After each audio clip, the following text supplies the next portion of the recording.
যুবক বন্ধু, ভালো কইরা সাহাবীর জীবনীটা শোনে রে বন্ধু। আমরা কোথায় আছি? আমাদের ইমানের অবস্থা কি? আমাদের দিলের মধ্যে আল্লাহ রাসূলের ভালোবাসা কতটুকু আছে? নিজেই নিজের বিচার করার চেষ্টা করি রে যুবক। একজন সাহাবী যার নাম হলো সাদ রাদিয়াল্লাহু তাআলা আনহু। নাম কি? সাদ রাদিয়াল্লাহু তাআলা আনহু। একজন 25 বছরের যুবক। সাহাবীর বয়স 25 বছর। দেখতে একেবারে কুচরি, একেবারে কালো, ঠোঁট দুটি মোটা। ঠোঁট দুটি মোটা। আসলে সাদ মদিনার কোনো অধিবাসী না, তার বাড়ি হলো ইথিওপিয়ায়। ওই দেশের মানুষগুলো কালো হয়, নিগ্র হয়, ঠোঁটগুলো মোটা হয়। এমন একজন সাহাবী সাদ রাদিয়াল্লাহু তাআলা আনহু, একেবারে নিঃস্ব। মদিনায় কোনো তার ঘরও নাই, বাড়িও নাই, এক খণ্ড জমিও নাই।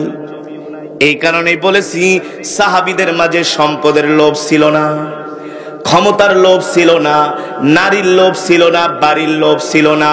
এই কারণেই তারা কাফেরদেরকে প্রতিটা জিহাদের ময়দানে পরাজিত করতে পেরেছে। যে সাহাবীর কথা বললাম সাদ রাদিয়াল্লাহু তাআলা আনহু, একেবারে নিঃস্ব, গরীব, দেখতে কালো, একেবারে অর্থনৈতিক দিক থেকে একেবারে দুর্বল। মক্কায় কোনো ঘরও নাই, মদিনায় কোনো বাড়িও নাই, এক খণ্ড জমিও নাই। সব সময় আল্লাহর নবীর দরবারে এসে পড়ে থাকেন। কিন্তু আল্লাহর নবী এই সাহাবীকে এত ভালোবাসেন, এত ভালোবাসেন, এত ভালোবাসেন, রাহমাতুল লিল আলামিন। একদিন সাহাবীকে ডাক দিয়া বলে, এ সাদ, তোমার তো বয়স হয়ে গেছে, তোমার তো এখন বিয়ে শাদী করা দরকার। যুবক বন্ধু, ভালো কইরা সাহাবীর জীবনীটা শোনে রে বন্ধু। আমরা কোথায় আছি? আমাদের ইমানের অবস্থা কি? আমাদের দিলের মধ্যে আল্লাহ রাসূলের ভালোবাসা কতটুকু আছে? নিজেই নিজের বিচার করার চেষ্টা করি রে যুবক। আল্লাহ নবী রাহমাতুল লিল আলামিন বলে, সাহাবী, তোমার বিয়ের বয়স হয়েছে, বিয়ে করবা নাকি? সাহাবী মুস্কি একটা হাসি দিয়া আর কোনো কথা বলে না। রাহমাতুল লিল আলামিন বুঝতে পারলেন বিয়ে করতে মন চায়, ঠিক কিনা বলেন? আল্লাহ নবী আবার জিজ্ঞেস করলেন, সাহাবী, বিয়ে করবা নাকি? সাহাবী বলেন, ওগো আল্লাহর নবী, আমি একটা গরিব মানুষ, দেখতেও কালো, অত সুন্দর না। আল্লাহর নবী তো জানেন তার সাহাবী কেমন, কালো হইলে কি হয়েছে, ভিতরে পুরাটাই সাদা। আর আমাদের উপরে সাদা আর ভিতরে পুরাটাই কালো।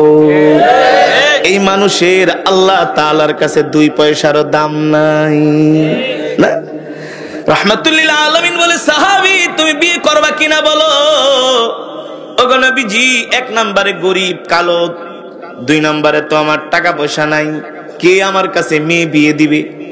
আল্লাহ নবী বলে, তুমি বিয়ে করবা নাকি শুধু বলো। এবার মুস্কি একটা হাসি দিয়া চুপ করে আছে। আল্লাহ নবী বলে, শোনো, আমি তোমাকে একটা চিঠি লেখা দেই। এই মদিনায় আমার একজন সাহাবী আছে, তার নাম হলো আবু আইয়ুব আনসারী। তার একটা সুন্দরী কন্যা আছে, সুবহানাল্লাহ, যাকে বলা হয় হুরে মদিনা, মদিনার সবচেয়ে সুন্দরী কন্যা, সুবহানাল্লাহ। যাও, আমি পত্র লেখা দিলাম, নিয়ে আমার সাহাবীর কাছে দিবা, সুবহানাল্লাহ। আল্লাহ নবী পত্র লিখে দিলেন, যাও আমার সাহাবীর কাছে যায় পত্রটা দিবা। ওই পত্রের মধ্যে আল্লাহ নবী সালাম দিয়া বললেন, সাহাবী, আমি আমার সাদকে পাঠাইছি তোমার কাছে, তোমার একটা কন্যা আছে, এই কন্যাকে আমার সাহাবীর সাথে বিয়ে দিবা। আমি নবী প্রস্তাব দিলাম। এবার সাহাবী সাদ রাদিয়াল্লাহু তাআলা আনহু পত্র নিয়া এক দৌড়। অনেক সাহাবীরা জিজ্ঞাসা, এই সাদ, কই যাও, কই যাও? দব্বাটা কথা কওয়ার সময় নেই, শুভ কাজে যেতেছি, সুবহানাল্লাহ। এক দৌড় মেরেছে, এক দৌড় মেরেছে। সাহাবী আবু আইয়ুব আনসারীর বাড়ির দরজা যায় বলতেছেন, ইফতাহিল বাব, এই দরজাটা খুলে দেন। এবার যখন দরজাটা খুলে দিলেন, আবু আইয়ুব আনসারী দেখেন তার দরজার সামনে একেবারে কালো, কুচকুচে, ঠোঁট মোটা, গরিব একটা যুবক রাস্তার ঘরের দরজার সামনে দাঁড়ায় আছে। সাহাবী বলে, এই আমি তো আপনাকে চিনি, আপনি আমার বাড়ির দরজায়, কারণ কি? বলে আমি মুখে কিছু বললাম না, নেন পত্রটা আপনার হাতে দিলাম। যখন পত্রটা তার হাতে দিলেন, দেখতেছেন সালাম দেওয়া, আর পত্রের মধ্যে আল্লাহর নবীর নাম লেখা, আর বলতেছে তোমার কন্যাটাকে আমার সাহাবীর সাথে বিয়ে দিবা। আমি নবী প্রস্তাব দিলাম। এখন আল্লাহর নবী প্রস্তাব দিছে, একবার চিঠির দিকে তাকায়, আর একবার কার দিকে? পাত্রের দিকে। হাসেন না, হাসেন না। একবার চিঠির দিকে তাকায়, আর একবার পাত্রের দিকে তাকায়। পাত্রর দিকে তাকায়, পাত্রে না, পাত্র, পাত্রী, পাত্র। একবার চিঠির দিকে তাকায়, আর একবার পাত্রর দিকে তাকায়। কারণ এই পৃথিবীর সব মা বাবাই চায় তার কন্যাটাকে না, যাতে আমার মতো একটা কালো ছেলে না পড়ে কপালে, একটা সুন্দর সুদর্শন দেখে, ঠিক না? সব মা বাবাই চায় তার মেয়ের জামাইটা একটু ইস্টাবলিশড হোক, বাড়ি থাকুক, গাড়ি থাকুক, ফ্ল্যাট থাকুক, আইফোন নিয়ে চলুক, মার্সিডিজ প্যারাডো নিয়ে চলুক, না? সব মা বাবারই এটা প্রত্যাশা যে মেয়ের যাতে কোনোদিন কষ্ট না হয়। এই বয়ানটা অনেক মা বোনেরা শুনতেছেন, মা বোনরা আপনার ভালো করে খেয়াল করবেন। অনেক অবিবাহিত বোনরাও শুনতেছেন, বোনরা খেয়াল করবেন। অনেক সময় অনেক দাড়িওয়ালা লোকেরা বিয়ার প্রস্তাব দিলে অনেক মেয়েরা রাজি হয় না। সমাজে নাই? নাই? আমি অবাস্তব কথা, অনেক বোনেরা আছে দাড়িওয়ালা যুবক দেখলে কয়, দাড়িওয়ালা যুবকের লাগে বিয়ে তো আমার চাচার মতন দেখা যায়। না আব্বা, আমি মাপছি, আমি দাড়ি ঠাড়িওয়ালা কোনো হুজুর পছন্দ করি না। তার মানে তোমার ঈমান শেষ। দাড়িওয়ালা যুবক পছন্দ করো না, তুমি জানো এই দাড়ি রাসূলের সুন্নাত। বর্তমানে ইউরোপ, আমেরিকা, ফ্রান্সের যুবকরা তারা রিসার্চ করে গবেষণা করে দেখতে পেরেছেন, দাড়ি ছাড়া যুবকের চাইতে দাড়িওয়ালা যুবকরা শক্তিশালী, বয়সও পায় বেশি, তাদের মেধা বুদ্ধিও বেশি। দাড়ি কাটতে কাটতে, খুর লাগাইতে লাগাইতে একসময় শরীরের মেটাবলিজম, ভিটামিন সি, ডি যা আছে সব বের হয়ে যায়। তারপরে মরণের সময় চেহারাটা করে থাকে, বুঝলেন? নাই? রাগ করবেন না, যেটা সত্য, যেটা বাস্তব। রাসূলের সাহাবী, মদিনার সবচেয়ে সুন্দরী কন্যা যাকে বলা হয় হুরে মদিনা। আল্লাহু আকবার। সাহাবীদের থেকে আমাদের শিখার আছে, ঠিক কিনা বলেন? এবার আবু আইয়ুব আনসারী একবার পত্রের দিকে তাকায়, আর একবার পাত্রর দিকে তাকায়। পত্র, পাত্র কি করবে? আল্লাহর নবীর চিঠি, চাইলে কি ডিনাই করা যায় নাকি? ডিনাই করা যায়? এত বড় সাহস আছে? তারপরেও সাহাবী ঘরের দরজাটা আস্তে করে লাগায় দিলেন, মানে কন্যার সাথে একটু পরামর্শ করবে যে মা, ঘটনা তো ঘটে গেছে, তোমার জন্য তো আল্লাহ নবী একটা বিয়ের পাত্র পাঠাইছে আমার কাছে পত্র দিয়া, এখন পাত্রটা দেখবা কিনা? কিন্তু আমি পাত্রটাকে চিনি, একেবারে কালো, একেবারে কুশ্রী, একেবারে ঠোঁট দুটি মোটা, কিন্তু সম্পদ নাই, ঘর নাই, বাড়ি নাই, সব সময় আল্লাহ নবীর দরবারে পড়ে থাকে। এই পরামর্শ করার জন্য সাহাবী তার কন্যার কাছে আসছে। এই দিকে যখন ঘরের দরজাটা লাগাই দিছে, তাকে নিষেধ করে নাই যে ঘরের থেকে অনুমতি নিয়ে তাকে ঘরে ঢুকতে দিবে, কিন্তু সাহাবী কয় না, আমি কালো মানুষ, গরিব মানুষ, আমার কাছে বিয়ে দিবে না। এই কথা মনে করে কান্না করতে করতে আবার আল্লাহ নবীর বাড়ির দিকে হাঁটা শুরু করছে। যখন এই কন্যার কাছে যায়, বাবা জিজ্ঞেস করলেন, মা, আল্লাহ নবী তোমার জন্য একটা পাত্র পাঠাইছে, পত্র দিয়া দেখো তুমি কি করবা। আমি চাই তোমাকে সুন্দর একটা পাত্রের সাথে বিয়ে দিব, যার অনেক সম্পত্তি থাকবে, প্রভাব প্রতিপত্তি থাকবে, দেখে কন্যা কি বলি। এই কথা শোনার পরে আবু আইয়ুব আনসারীর কন্যা বলে, আব্বা আপনি কি বলেন? রাখেন আপনার টাকা পয়সা, বাড়ি গাড়ি, সুন্দর পাত্র, আপনি কি জানেন না এই পত্র লেখা কে পাঠাইছে? যিনি মানবতার মুক্তির দিশারি, রহমাতুল লিল আলামিন, ঠিক কিনা বলেন? দো জাহানের বাদশা আল্লাহ নবীর পত্র আল্লাহর নবীর পাত্রের কাছে আমাকে বিয়ে না দেওয়া, তাকে ফিরায় দেওয়া মানে আল্লাহর নবীর পত্রকে একটু অপমান বলবো না, মানে ভালো না চোখে দেখা। আব্বা এটা হয় না কি? কি বলেন না বলেন? আপনি যুবককে ডাক দেন, আমি শুধু তার সাথে বিবাহ বন্ধনে বসবো না, আমি তার খেদমত করতে আমি আমার জীবনটাই কোরবান করে দিব। আমি তার খেদমত করতে করতে আমার জীবনটাই কোরবান করে দিব। আব্বা জান, কখনো এই বিয়ের প্রস্তাব ফিরানো যাবে না। এই বিয়ের প্রস্তাব ফিরায় দিলে আল্লাহর নবী কষ্ট পাবে, আর আল্লাহর নবী কষ্ট পাবে, এটা আমি হতেই দিতে পারি। আর যে মহিলারা বলে, মেয়েরা বলে আমরা দাড়িওয়ালা পুরুষ পছন্দ করি না, ওর ঈমান আছে নাকি, ওর সাথে বিয়ে করাই জায়েজ নাই, হারাম হারাম হারাম। ঠিক কি না বলেন? যে রাসূলের সুন্নাতকে অবজ্ঞা করবে, অবজ্ঞা করবে, যে রাসূলের সুন্নতের দিকে বাঁকা দৃষ্টি তাকাবে, আল্লাহর কসম করে বলি ওর ঈমান থাকবে না। সাবধান, খুব সচেতন হতে হবে, খুব সাবধান হতে হবে। যা মন চায় তাই বলা। এবার সাহাবী ঘরের দরজা খুলে ডাক দেয়, তালিয়া শাবাব, এই যাওকা, এদিকে আহো। এতক্ষণ কাঁদতেছিলেন, এখন এবার হাসতে আছে। তোমাকে গিয়ে আমি কি যাইতে বলছি? মেয়ের জামাই এখন একটু ভালো ব্যবহার করা দরকার না? তোমাকে কি আমি যেতে বলছি নাকি? আমি তো একটু অনুমতি নিতে গেছি, তোমাকে আমি ঘরে ঢুকাবো, আনবো, মেহমানদারি করবো, তো যাচ্ছ কেন? আপনি তো কিছু বললেন না। কারে বোকা, বসো, যাও। আল্লাহ নবীকে যায় বলো, তোমার সাথে আমি আমার কন্যাকে বিয়ে দিব। যাও, 3 দিন পরে বিয়া, যে বিয়ের বাজার টাজার করো, সব প্রস্তুতি নাও। এখন কি আর সাহাবী কি জমিনে আছে নাকি? এখন তো এক দৌড়। সাহাবীরা জিগায়, এই কিরে সাদ, ব্যাপারটা কি? কয়, দোষ, মদিনার সবচেয়ে সুন্দরী যাকে বলা হয় হুরে মদিনা, পালি কেমনে?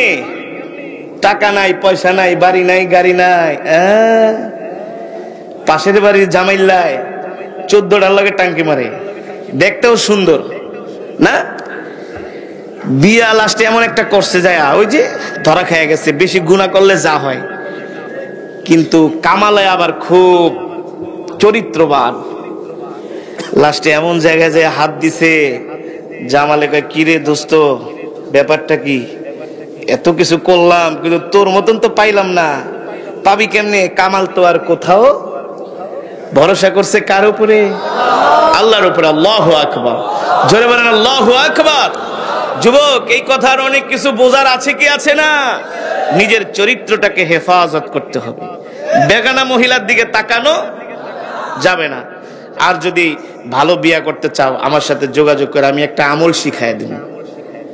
এখন তো একবার হুজুর কি চান, আইফোন চান না কি চান, দিয়া দেবো, তাও আমলটা শিখাই দেয়।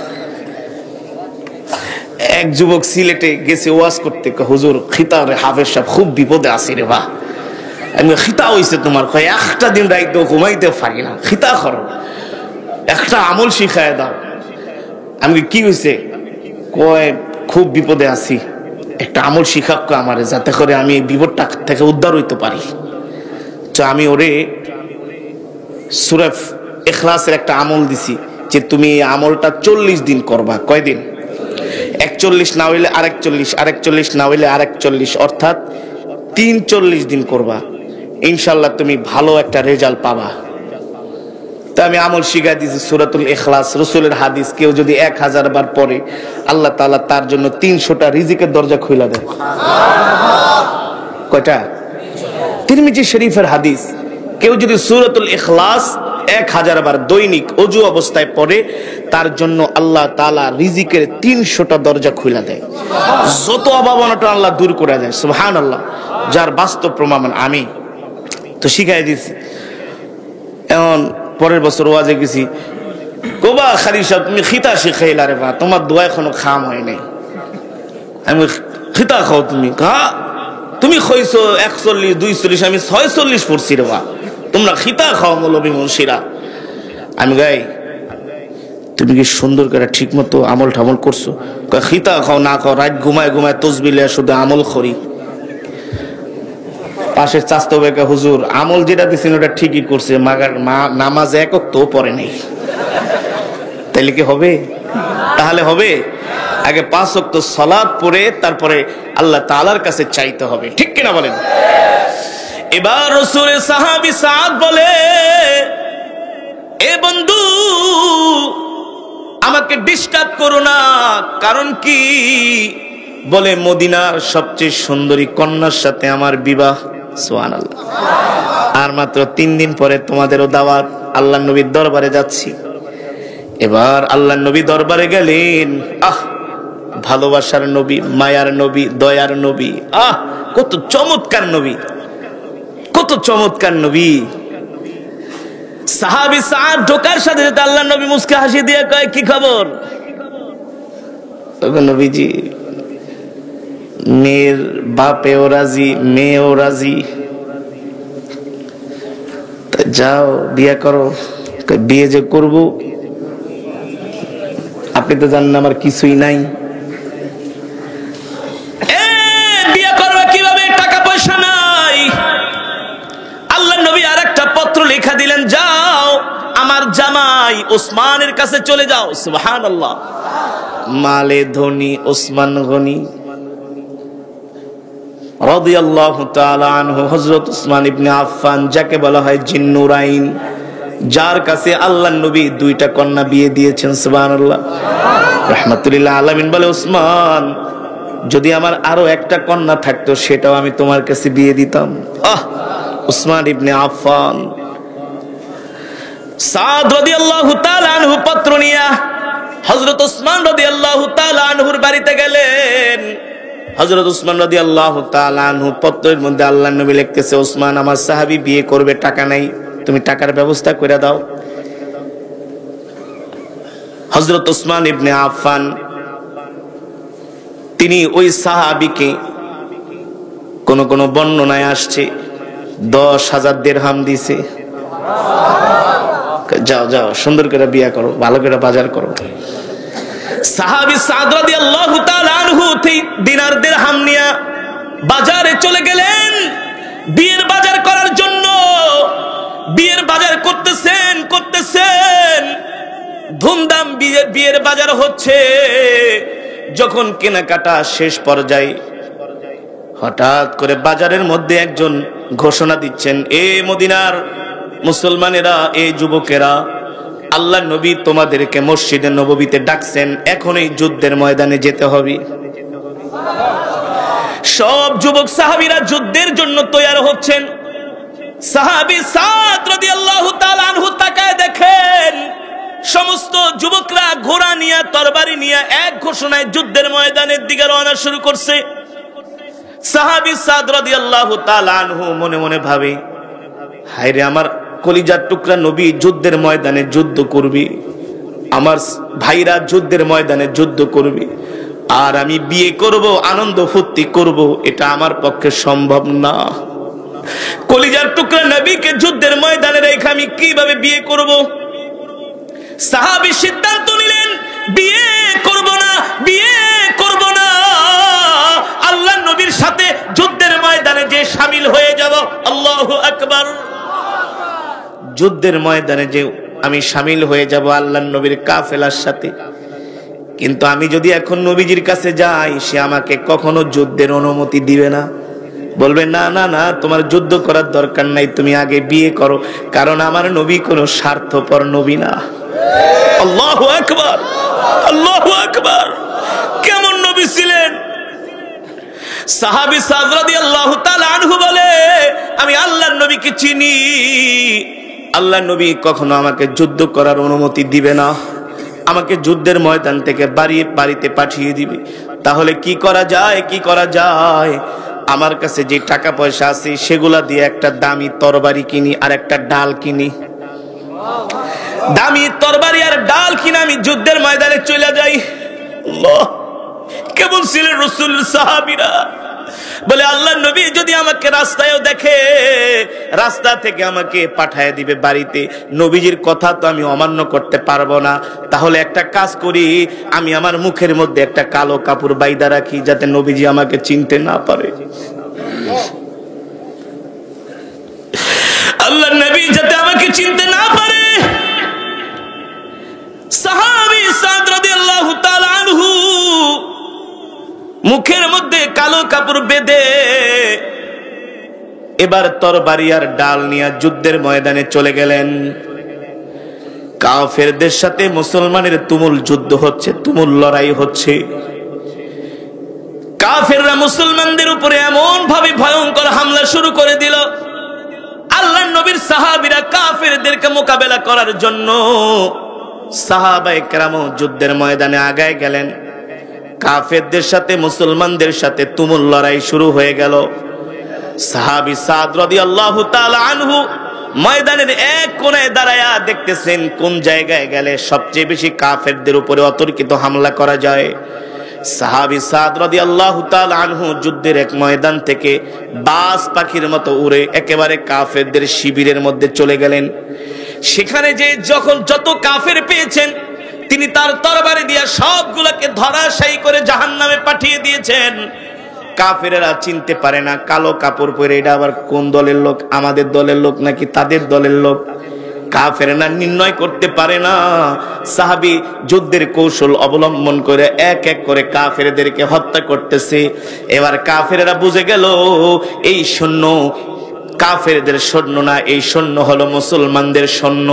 চতুর্দিক থেকে কাফেরেরা সাদ রাদিয়াল্লাহু তাআলা আনহুকে ঘিরে ফেললেন। যে যেভাবে পারে বর্ষা মারে, তীর মারে, তরবারি দিয়ে আঘাত করে। যখন কাফেরদের বিশাল একটা দল সাহাবীকে চতুর্দিক থেকে ঘিরে ধরলেন, প্রচন্ড তীরের আঘাতে, তরবারির আঘাতে সাহাবী সাদ রাদিয়াল্লাহু তাআলা আনহু যুদ্ধের ময়দানে তিনি শহীদ হয়ে গেলেন। যখন যুদ্ধ শেষ হয়ে গেল, আল্লাহর নবী বললেন, এ সাহাবীরা, যুদ্ধের ময়দানে আমার যত সাহাবীদের লাশ আছে সবার লাশগুলো খুঁজে নিয়ে আসো। সাহাবীরা এক এক করে যুদ্ধের ময়দানে মুসলমান সৈন্যদের লাশ খুঁজতেছি, দেখে সবার লাশ খোঁজা শেষ। একটা লাশ একেবারে কাফেরদের তাবুর কাছে, যেখানে কাফেররা শিবির স্থাপন করেছিলেন, সেখানে কালো কাপড় পরিহিত, মুখের মধ্যে একটা কালো কাপড় পরিহিত একটা নিথর দেহ পড়ে আছে। সাহাবারা দৌড়ায় গেলেন, লাশ শনাক্ত করার জন্য। দূর থেকে বোঝা যায় না কার লাশ পড়ে আছে। দুইজন সাহাবী যখন সাদ রাদিয়াল্লাহু তাআলা আনহুর লাশের কাছে গেলেন, তারা বুঝতে পারেন না আসলে কার লাশ। যখন মুখের কালো কাপড় সরালেন, তখন দেখলেন আল্লাহর পয়গম্বরের কলিজার টুকরা সাহাবী সাদের নিথর দেহটা যুদ্ধের ময়দানে পড়ে আছে। সাহাবীরা যে আল্লাহর নবীকে খবর দিলেন, ওগো আল্লাহর নবী, ওই যে দেখেন কালো কাপড় মুখের মধ্যে পরিহিত একটা লাশ পড়ে আছে। রাহমাতুল লিল আলামিন জিজ্ঞেস করলেন, কার লাশ? ওগো নবীজি, এটা আমাদের ভাই সাদের লাশ। আল্লাহর নবী কান্না করে দিলেন, কি বলো? আমি না আমার সাহাবীকে বিবাহ করার জন্য বাজারের জন্য আমি তাকে বাজারে পাঠিয়েছিলাম। একজন সাহাবী বলো, গো আল্লাহর নবী, সাহাবী সাদ আপনার কলিজার টুকরা পেয়ারা সাহাবী, সে বিয়ে করার জন্য যেই অর্থ এনেছিল অর্ধেক বাজার করেছে, আর বাকি অর্ধেক টাকা দিয়া তরবারি আর ডাল কিনে যুদ্ধের ময়দানে চলে এসেছে। আল্লাহর নবী বলে, হায় রে আমার সাহাবী, আমার সাহাবীর লাশটা আমার কাছে আনো। আল্লাহর নবী রাহমাতুল লিল আলামিনের কাছে সাহাবীর লাশটা আনা হলো। রাহমাতুল লিল আলামিন সাহাবীর লাশটা তার কোল মোবারকের উপরে রাখলেন। কালো কাপড় সরিয়ে আল্লাহর নবী সাহাবীকে আদর করতেছেন আর বলতেছেন, এ সাহাবী, তোমাকে আমি না বিবাহ করার জন্য পাঠাইছিলাম, বাজার করার জন্য পাঠাইছিলাম। আমি বুঝতে পেরেছি ওই বিবাহের চাইতে, ওই স্ত্রীর চাইতে তুমি আমাকে বেশি ভালোবাসো, তুমি আমাকে বেশি ভালোবাসো। এই কারণে তুমি বিবাহ না করে যুদ্ধের ময়দানে চলে এসেছো। আল্লাহর নবী সাহাবী সাদ রাদিয়াল্লাহু তাআলা আনহুকে আদর করতেছেন আর বারবার আসমানের দিকে তাকাচ্ছেন। আল্লাহর নবী একটু পরে মুস্কি হাসি দেয়, মুস্কি হাসি।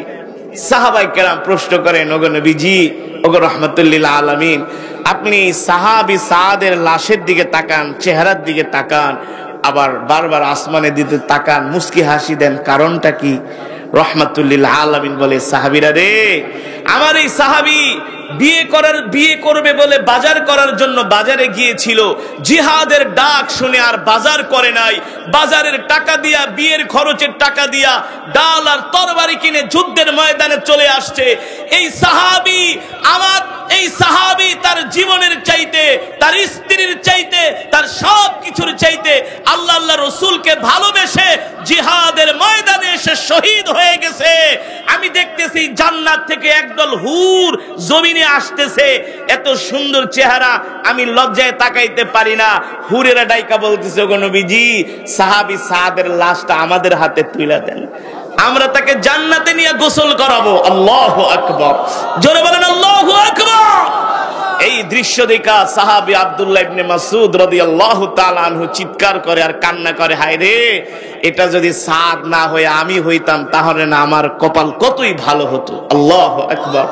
যুবক মুসলমান, আজকে তো আমরা নিজে মুসলমান দাবি করি, মুসলমানের ঘরে আমাদের জন্ম, অথচ মুসলমানের মুসলমানিত্ব আমাদের মাঝে নাই, ঠিক কিনা বলেন? সাহাবায়ে কেরাম যেমন করে ইসলামকে ভালোবেসেছিলেন, দ্বীনকে ভালোবেসেছিলেন, আল্লাহর জমিনে আল্লাহর দ্বীন কায়েমের জন্য জান দিয়েছিলেন, মাল দিয়েছিলেন, এমনকি শেষ পর্যন্ত শাহাদাত বরণ করেছে। বর্তমানেও সারা পৃথিবীতে মুসলিম নিধন শুরু হয়েছে। আমাদের মুসলমান যুবকদেরকে জাগতে হবে, মুসলমানদেরকে জাগতে হবে, মুসলমানদেরকে জিহাদের ময়দানে যেতে হবে, নইলে মসজিদুল আকসা মুক্ত করা যাবে না। মুক্ত করা যাবে? এ কারণে আমাদেরকে সাহাবায়ে কেরামের মতো আল্লাহ রসুলকে যেমন ভালোবেসেছিলেন, ঠিক আমরাও মুখে মুখে না, আমরাও নিজের জীবনের চাইতে আল্লাহ রসুলকে ভালোবাসবো, ঠিক কিনা বলেন? রসুলের সুন্নাহগুলো মেনে চলবো, 5 ওয়াক্ত নামাজ আমরা জামাতের সাথে আদায় করব, আর রসুলের সুন্নত অনুযায়ী, রসুলের সুন্নত খুঁজে খুঁজে আমরা আমল করব, খুঁজে খুঁজে আমরা আমল করব। কোন নায়িকা, গায়িকা, কোন খেলোয়াড় আমাদের আইডল হতে পারে না, আমাদের অনুসরণীয়, অনুকরণীয় ব্যক্তি হতে পারে না। আমাদের আইডল, আমাদের মডেল হলেন আমাদের বিশ্বনবী মুহাম্মদুর রাসূলুল্লাহ সাল্লাল্লাহু আলাইহি ওয়াসাল্লাম। সেই নবীকে অনুসরণ করতে, সেই নবীকে অনুসরণ করে সেই নবীর সুন্নাহগুলো আমাদেরকে মানতে হবে। সুতরাং আমরা সবাই সবাইকে সুন্নতের দাওয়াত দিব। কি করব ভাই? এক মুসলমান আর এক মুসলমানকে সালাম দিব, আফসুস সালাম। এক মুসলমান আর এক মুসলমানকে কি করব? সালাম দিব। আজকে আমাদের সমাজে মারামারি, কাটাকাটি, হানাহানি, হিংসা, বিদ্বেষ, ভাই ভাইয়ের সাথে কথা বলে না, বাবা সন্তানের সাথে কথা বলে না, এমন অশান্তি আছে কি আছে না? এই অশান্তি দূর করতে হলে রসুলের সুন্নাহ ছাড়া আমাদের বিকল্প কোনো পথ নাই। আছে বলুন? এ কারণে রসুলের সুন্নাহগুলো আমাদেরকে মানতে হবে। আর অনেক যুবকরা দাঁড়ায় দাঁড়ায় প্রস্রাব করে, সাবধান, দাঁড়ায়া প্রস্রাব করলে কিন্তু কঠিন শাস্তি হবে। অনেক যুবকেরা ঠিক মতো নামাজ পড়ে না, যুবক তো আছেই, অনেক বৃদ্ধরাও পর্যন্ত নামাজ পড়ে না ঠিক মতো। দোকানে বসে সারাদিন শুধু বাংলা সিনেমা দেখে, ঠিক কিনা বলেন? ফজরের পরে ওঠে, ফজরের নামাজ পড়ে না, নামাজ না পড়ে দোকানে আইসা আগে বাংলা সিনেমা দেখে আর 1 কাপ চা খায়। এই সংস্কৃতি পাল্টাতে হবে, 5 ওয়াক্ত নামাজ জামাতের সাথে আদায় করতে হবে, ঠিক কিনা বলেন? রাহমাতুল্লাহ আলামিন হাদিসের মধ্যে বলেছেন, এক একজন সাহাবী তোমাদের জন্য এক একটা তারকার মতো। জোরে বলেন সুবহানাল্লাহ। তোমরা সাহাবীদেরকে অনুসরণ করো, সাহাবীদেরকে অনুকরণ করো। এই কথা কেন বলেছেন? সাহাবীদের মাঝে দুনিয়ার কোনো লোভ ছিল না, সাহাবীদের মধ্যে নারীর লোভ ছিল না। যত সুন্দরী নারী তাদের সামনে দেওয়া হোক না কেন, আল্লাহ রসুল জিহাদের ময়দানে ডাক দিছে, প্রিয় তোমার সুন্দরী স্ত্রী রাইখা জিহাদের ময়দানে চলে গেছে। আর আমরা তো গরু খাওয়া মুসলমান, 3 দিনের জন্য একটু তাবলিগেও যাইতে চাই না। আছে কি আছে না? দেখবেন এলাকার মধ্যে কিছু মুনাফিক মার্কা মুসলমান আছে, যাদের মনে একটা, অন্তরে আর একটা। আয়েশা হুজুরদের সাথে ভাব লাগায়, হুজুর আমি আপনার খুব কাছের মানুষ, ঠিক কিনা বলেন? ওই হুজুরের থেকে একটু দূরে সরে চায়ের দোকানে যায়, কয় আরে হুজুরের মতো এমন লোক আর। অথচ রসুলের সাহাবীরা কেমন ছিলেন? রসুলের সাহাবীদের ভিতর যেমন ছিল, বাহিরও তেমন ছিল, ঠিক কিনা বলেন? তাদের মধ্যে থেকে একজন সাহাবী যার নাম হলো সাদ রাদিয়াল্লাহু তাআলা আনহু। নাম কি? সাদ রাদিয়াল্লাহু তাআলা আনহু। একজন 25 বছরের যুবক, সাহাবীর বয়স 25 বছর, দেখতে একেবারে কুচরি, একেবারে কালো, ঠোঁট দুটি মোটা, ঠোঁট দুটি মোটা। আসলে সাদ মদিনার কোনো অধিবাসী না, তার বাড়ি হলো ইথিওপিয়ায়। ওই দেশের মানুষগুলো কালো হয়, নিগ্র হয়, ঠোঁটগুলো মোটা হয়। এমন একজন সাহাবী সাদ রাদিয়াল্লাহু তাআলা আনহু, একেবারে নিঃস্ব। মদিনায় কোনো তার ঘরও নাই, বাড়িও নাই, এক খণ্ড জমিও নাই। এই কারণেই বলেছি সাহাবীদের মাঝে সম্পদের লোভ ছিল না, ক্ষমতার লোভ ছিল না, নারীর লোভ ছিল না, বাড়ির লোভ ছিল না। এই কারণেই তারা কাফেরদেরকে প্রতিটা জিহাদের ময়দানে পরাজিত করতে পেরেছে। কথা বলেন। আর বর্তমানে আমাদের মুসলমানদের মাঝে সম্পদের লোভ, ক্ষমতার লোভ, নারীর লোভ, দুনিয়ার লোভ। এই কারণে কাফেররা আমাদেরকে মারে, আমাদের উপরে বম্পিং করে, আমরা তার কোনো প্রতিবাদ করার সাহস পাই না। ঠিক কিনা বলেন? সাহাবায়ে কেরাম যখন যুদ্ধের ময়দানে যাইতেন, কাফেররা টিটকারি করত, মোহাম্মদ এগুলারে নিয়ে আইছো ময়দানে, ওরা তো আমাদের সামনে 1 ঘন্টাও টিকতে পারবে না। তারা তাদের জীবনের চাইতো আল্লাহর নবীকে ভালোবাসতেন, আল্লাহ তাআলাকে ভালোবাসতেন। আমরা এইভাবে আল্লাহ তাআলাকে ভালোবাসতে পারি না, আল্লাহ রাসূলের আদর্শ গ্রহণ করতে পারি না। এই কারণে আল্লাহ তাআলার সাহায্য আমাদের কাছে আসে না। কেমন ছিলেন সাহাবীরা? একটা উদাহরণ দেই। মনে করেন আপনি এলাকার একজন যুবক, নতুন একটা বিয়ে করবেন, মেয়ে দেখছেন অনেক সুন্দরী মেয়ে, মেয়ের জন্য বিয়ের বাজার করার জন্য বাজারে গেছেন, সব কেনাকাটা প্রায় শেষ, আর একটু বাকি আছে। এই মুহূর্তে যদি শোনেন তোমার আর বিয়ে করা যাবে না, যে সুন্দরী কন্যাকে দেখছো তার সাথে তোমার আর বিয়ে দেওয়া সম্ভব না, কারণ কি? কারণ কি? তোমাকে এখন যুদ্ধে যেতে হবে। আমাদের অবস্থা কি হবে বলেন? কুম হুজুর আপনার খায়া দেয়া কাম নাই, আপনারা মোল্লা মানুষ, আমি একটা বিয়া করুম, সুন্দরী একটা মাইয়া দেখছি, আর এই সময় আপনি আমার এখন যুদ্ধে যাইতে। কথা বলেন। কিন্তু রাসূলের সাহাবীরা কেমন ছিলেন? যে সাহাবীর কথা বললাম, সাদ রাদিয়াল্লাহু তাআলা আনহু, একেবারে নিঃস্ব, গরীব, দেখতে কালো, একেবারে অর্থনৈতিক দিক থেকে একেবারে দুর্বল। মক্কায় কোনো ঘরও নাই, মদিনায় কোনো বাড়িও নাই, 1 খণ্ড জমিও নাই। সব সময় আল্লাহর নবীর দরবারে এসে পড়ে থাকেন। কিন্তু আল্লাহর নবী এই সাহাবীকে এত ভালোবাসেন, এত ভালোবাসেন, এত ভালোবাসেন, রাহমাতুল লিল আলামিন। একদিন সাহাবীকে ডাক দিয়া বলে, এ সাদ, তোমার তো বয়স হয়ে গেছে, তোমার তো এখন বিয়ে শাদী করা দরকার। যুবক বন্ধু, ভালো কইরা সাহাবীর জীবনীটা শুনে রে বন্ধু, আমরা কোথায় আছি, আমাদের ইমানের অবস্থা কি, আমাদের দিলের মধ্যে আল্লাহ রাসূলের ভালোবাসা কতটুকু আছে, নিজেই নিজের বিচার করার চেষ্টা করি রে যুবক। আল্লাহর নবী বলেন, এ সাহাবী, তোমার তো বিয়ে করার বয়স হয়ে গেছে, বিয়ে শাদী করবা নাকি? সাহাবী সাদ রাদিয়াল্লাহু তাআলা আনহু একটা মুস্কি হাসি দিয়া চুপ করে আছেন। চুপ করে থাকার মানে সম্মতির লক্ষণ। মিয়া জোরে বলেন, কিসের লক্ষণ? আর আমাদেরকে যদি কইতো, এই কিরে কামাল, জামাল, জুয়েল, মাইয়া একটা দেখছি অনেক সুন্দরী, যে পায়ে দুরা প্রথম, যে কাকা কোন জায়গায় দেখলেন, খালি কম, খালি ঠিকানাটা দেন, আপনারও লাগবো না, বাড়ি আমরাই বাই করে ফেলাম। হ্যাঁ, বর্তমান যুবকেরা বিয়ে করতে, যখন বিয়ের বয়স হয়, মা বাবার কথা শোনে না, আছে না? এই যুবকরা কি করে? মা বাবার অমতে, মুরব্বীদের অমতে বিয়ে করে। বিয়ে করার পরে এই বিয়ে 6 দিনও টিকে না। এই বিয়ের নাম দিছি আমি চায়না বিয়া। কি বিয়া? চায়না। বেশি দিন আপনি গুলিস্তানে যে মনে করেন 100 টাকা দিয়ে একটা চার্জ লাইট কিনে আনবেন, টর্চ লাইট, ওই যে পরে আয়া মারবেন, দেখবেন একেবারে ভাঙ্গার থেকে এই রেল লাইন পর্যন্ত দেখা যায়।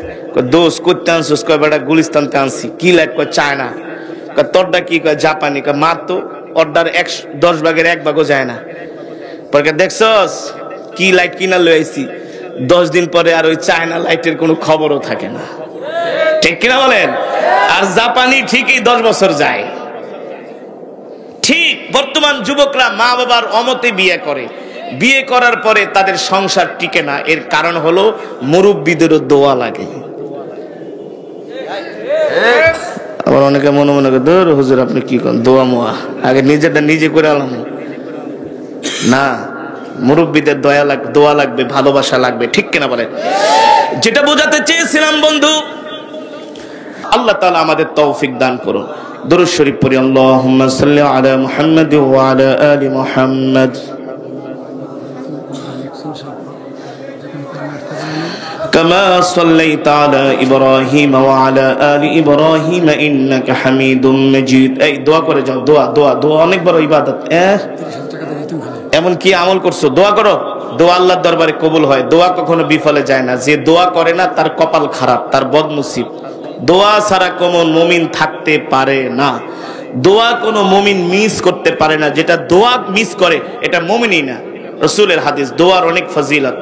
আজকের মাহফিলের সম্মানিত সভাপতি, প্রধান অতিথি, যাদেরকে দাওয়াত দেয়া হয়েছিল, আল্লাহ তাআলা সকলের হায়াতে বারাকা নসিব করুন বলি আমিন।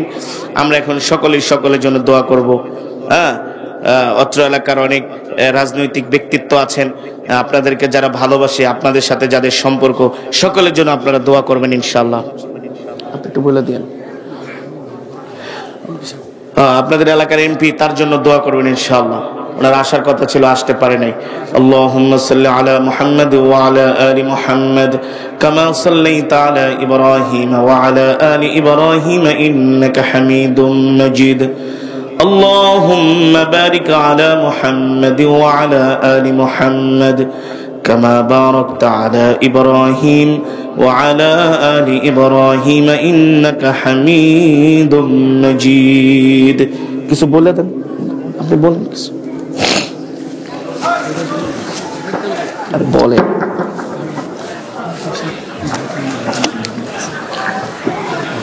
আমাদের এই বিষয়ে মাদ্রাসাকে 30,000 টাকা দান করেছেন, সকলে মারহাবা। আস্তাগফিরুল্লাহ আল্লাযী লা ইলাহা ইল্লা হুয়াল হাইয়ুল কাইয়্যুম ওয়া আতুবু ইলাইহি লা হাওলা ওয়া লা কুওয়াতা ইল্লা বিল্লাহিল আলিয়্যিল আযীম। আল্লাহুম্মা আমিন। الحمد لله رب العالمين والصلاة والسلام على سيد الأنبياء والمرسلين وعلى آله وصحبه أجمعين. ربنا ظلمنا أنفسنا وإن لم تغفر لنا وترحمنا لنكونن من الخاسرين. ربنا آتنا في الدنيا حسنة وفي الآخرة حسنة وقنا عذاب النار. رب العالمين মেহেরবানি করে আজকের মাহফিলকে কবুল করে নেন। আয় আল্লাহ, যারা এত সুন্দর মাহফিলের আয়োজন করেছে আল্লাহ তাদেরকে কবুল করে নেন। যে মাদ্রাসার উদ্যোগে মাহফিল হয়েছে মাদ্রাসাকে কবুল করে নেন। এই মাদ্রাসায় যারা জায়গা দিয়েছে, বিল্ডিং দিয়েছে, অর্থ দিয়েছে, আল্লাহ তাদেরকে কবুল করে নেন। মাদ্রাসার ছাত্র, শিক্ষক, আহবাবদেরকে কবুল করে নেন। রব্বুল আলামিন মেহেরবানি করে আল্লাহ, যারা আজকের এই মাহফিলে 1 টাকা থেকে 1000 টাকা দান করেছেন, সকলের দানকে কবুল আর মঞ্জুর করে নেন। অত্র এলাকার যুব সমাজদেরকে কবুল করে নেন। এর সওয়াব কোটি কোটি গুণ বানিয়ে সর্বপ্রথম প্যারা নবীজির সোনার মদিনায় পৌঁছে দেন। প্যারা নবীজির পরিবার পরিজন আহলে বাইতদের আরওয়াহ পাকের হাদিয়া পৌঁছে দেন। আয় মালিক, মেহেরবানি করে আমাদের জনম দুঃখিনী আব্বা জান, আম্মা জানের কবরে আযাব মাফ করে দেন। দাদা দাদি, নানা নানি, আত্মীয় স্বজন, পাড়া প্রতিবেশীকে মাফ করে দেন। অত্র এলাকার গোরস্থানে যত মুর্দেগান শুয়ে আছে সমস্ত কবরবাসীর কবরে আযাবগুলো মাফ করে দেন। আয় আল্লাহ, মেহেরবানি করে জীবনে যত গুনাহ করেছি সব গুনাহগুলো মাফ করে দেন। গুনাহে কবিরা, সগীরা, শিরক, বেদাত, জানা অজানা, ইচ্ছায় অনিচ্ছায় সমস্ত গুনাহ খাতাগুলো মাফ করে দেন। আজকের মাহফিলে অনেক মা বোনেরা এসেছে, আল্লাহ মা বোনদেরকেও কবুল করে নেন। আল্লাহ মা বোনদেরকে আল্লাহ হযরত রাবিয়া বসরির মতো বুজুর্গি বানায় দেন। অত্র এলাকার গোরস্থানে যত কবরবাসী শুয়ে আছে সকল কবরবাসীর কবরে আযাব মাফ করে দেন। আল্লাহ আমাদের একজন ভাই মরহুম ইমামুল হাসান, আল্লাহ আপনি তার কবরকে জান্নাতের বাগান বানায় দেন। আল্লাহ তার কবরকে জান্নাতের বাগান বানায় দেন। ভাই ভাইয়ের জন্য দোয়া চাইছে, ভাই ভাইয়ের জন্য দোয়া করলে আল্লাহ আপনার হাবিব বলেছেন এই দোয়া নিঃসন্দেহে কবুল হয়ে যায়। আল্লাহ মেহেরবানি করে ভাইয়ের কবরকে জান্নাতের বাগান বানায় দেন। অত্র এলাকার গোরস্থানে যত মুর্দেগান শুয়ে আছেন সমস্ত কবরবাসীর কবরে আযাবগুলো মাফ করে দেন। এই ওঠাউঠি করবেন না, বসেন, অল্প সময় বয়ান করবেন ইনশাআল্লাহ। আপনাদের চাইতে আমি অনেক বেশি ব্যস্ত, অল্প সময় আমরা মোনাজাত দিয়ে দেব, রাজি আছেন? কিন্তু উঠাউঠি করা যাবে না, এটা কোরআনের মজমার সাথে বেয়াদবি।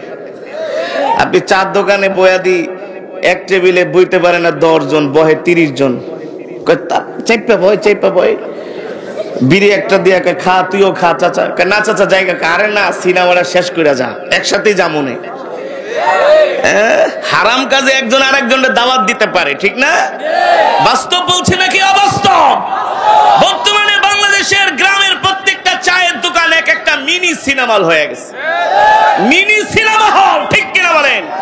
ওইখানে বসে যত গীবাত, শিকায়েত, পরনিন্দা, কথা কন, যার নামে যত মিথ্যা কথা বলতে পারে বানায় বানায় চা খায় 1 কাপ আর বাংলা সিনেমা দেখে। বয়স 70 বছর হয়ে গেছে, দাড়ি মোছ পেকে গেছে, এখনো যদি বাংলা সিনেমা দেখে, নাউজুবিল্লাহ। যুবক বন্ধু, আমি তোমাদেরকে ফুটবল খেলা দেখার জন্য আহ্বান করি নাই, ক্রিকেট খেলা দেখার জন্য আহ্বান করি নাই, আমি আহ্বান করেছি আল্লাহর কোরআন শোনার জন্য। আমার অধিকার নাই? অধিকার নাই? আমি যেই দাওয়াতটা দিয়েছি এটাই হলো শ্রেষ্ঠ দাওয়াত, ঠিক কিনা বলেন? যুবক, আজকে তোমাকে দ্বীনের কাজে পাওয়া যায় না, মুসলমান আজকে তোমাকে ইসলামের পথে পাওয়া যায় না, অথচ ইসলামের জন্য, এই দ্বীনের জন্য রাসূলের সাহাবীরা জিহাদের ময়দানে এসে শাহাদাত বরণ করেছেন। শাহাদাত বলবো ঘটনা? আল্লাহ রাসূল এমনি বলেন নাই মিন আসহাবিকান নুজুম ইকতাদাইতুম ইহতাদাইতুম, তোমরা সাহাবীদেরকে অনুসরণ করো। ভাই এটা কি মাইক, ক্যাচ ক্যাচ, মনে হয় যে পাতিল বাইরেছে, এটা কোনো সাউন্ড? হ্যাঁ, ঠাস ঠাস, এটা কোনো আওয়াজ হলো? আওয়াজটা ভালো করো, ক্যাচ ক্যাচ করে কেন?